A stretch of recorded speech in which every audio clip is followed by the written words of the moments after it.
Тэгээ одоо нэг хүүхэд байснаа мартцсан юм шиг. Хүүхэд бид эдний бүх анхны програмчлалт байхад яаж өснөө шалтгаалаад бидэд ямар хүн болоод байгааг одоо хүн болгоо насан турш хүн болгоо мэдж л байгаа байлгүй дээ. Энэ ямарваа нэгэн бүтээгтэй бодгол хэрэгтэй юм шиг байна. Тэр нь юу вэ гэвэл хүүхдэд ээлтэй энэ орчингл бүтээ.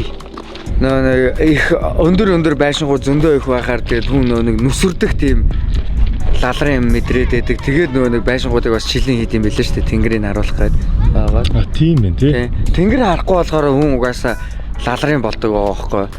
Одоо жишээлбэл би ингээд миний доктор ингээд уур муур үрэн штэ уурлаад тэнгүүд ууралж муурлахаар ингээд тэнгэр лөө жоохон хараа зогсчдаг байхгүй. Тэнгүүд зүгээр уур гарчдаг зүгээр. Тийм тэнгэр нь харагдахгүй бөөн өндөр байшин Хонконг шиг шид дотор тийм биз дээ. Энэ тал нутаг дээр байсан монгол хүмүүс чи амьдраад ахаар чи стресстэй ч хүлгүй яах вэ те. Аавынх нь аавал малчин хүн байгаа штэ баг.